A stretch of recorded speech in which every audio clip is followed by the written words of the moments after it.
Hello, today I'll be talking about maximizing your car's potential using tuning in Southwest Florida. There are many places you can tune your car. The dealership is one of them, alongside Sussy's Autos and Sunset Performance. That adds up to 3 places on the map. Here we have this Sylvia that I bought from the dealership. Apart from motorbikes and I think emergency vehicles, I'm not sure, you can upgrade any other car across the board. Here I've chosen this S13. This thing can't even reach 100 miles an hour or 200 kilometers an hour, around that range. So here we're at Sussy's Autos to see what tuning does. When you're in the menu, you'll come across 3 different aspects to the tuning concept. We have paint, performance, and wheels. When clicking on paint, you will come across 3 different types of paints: factory paint, custom paint, and reflectors. Next, clicking on wheels, you will come across different types of wheels ranging from classic all the way to VIP. And finally, clicking on performance, you'll come across many different aspects to upgrade your car and maximize its performance, starting with the engine, ranging from stage 1 to 2 to 3. If you want to significantly improve your car's horsepower, you can choose turbocharging or supercharging. Next, we have your car's brakes, ranging from street to sport to race. And the thing about brakes is you can adjust whether you want your car's brakes to go to the rear, so you want the center of mass to be at the rear, or the front of the car. Next, we have reduction, ranging from street to sport to race. You are lightening your car, improving overall performance across all aspects: speed, acceleration, handling, braking. Next, we have tires, just drift and grip.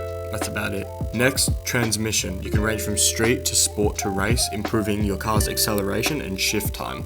Next, we have suspension, and this is where it gets a little bit complicated. See, here it looks a little bit complicated, but it really isn't. In suspension, we have stiffness, damping, pre-compress, extension limit, and compression limit. In the stiffness, you can adjust the suspension travel by how stiff it travels and how low your car sits to the ground, or how high. Next, we have damping, which is the return to default ride height after hitting a bump. So let's say you hit a bump. Then we have pre-compress, which adjusts the springs by default. Extension limit, which is how far the suspension will extend without any weight on the car. And compression limit, which is how far your car will extend when bottomed out. And you can use the extension limit to adjust the overall length of travel for the suspension. Next, we have wheel width. This just adjusts the width of your wheels. So if you want the back wheels thinner, back wheels larger. If you want the front wheels thicker, back wheels large. You can do any combination you want, but it really doesn't matter. Next, we have wheel size. This just adjusts your wheel size. So if you want your front wheels bigger or your rear wheels bigger.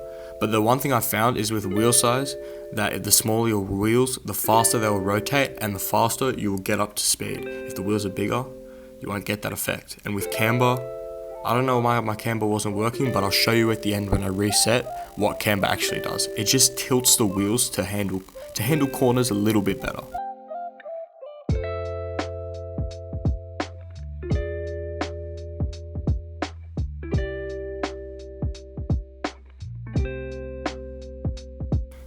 Next, we have offset, and that's pretty simple.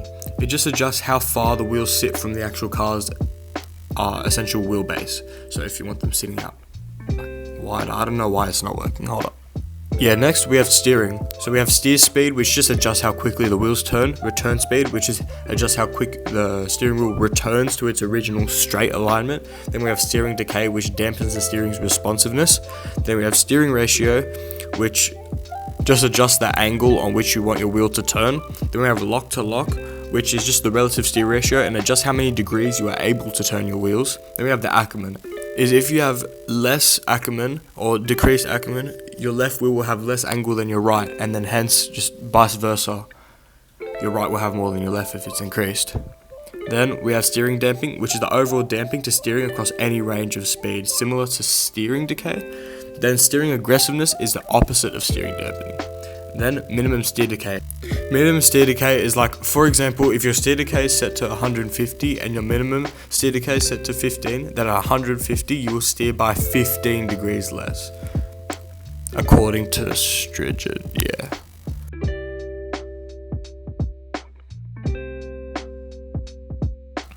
Next, we have your drivetrain. Whether you want to set your drivetrain to rear-wheel drive, all-wheel drive, or front-wheel drive, that's just what wheels will operate when accelerating. Next, we have differential. The differential adjusts whether you want your car to lock more under throttle, which is power, whether you want to lock more under deceleration, which is coast, and whether you want your differential to preload. Preloading just adjusts how aggressively the differential will lock. And finally, we have gearing. Gearing just adjusts your car's final drive, whether you want your car to cap out at a top speed or whether you want your car to accelerate more. This is my final car. This is my Silvia, which I bought at the start, and let's see how this performs compared to before. This car couldn't even reach 100 before, and we're going to launch it all the way to the dealership.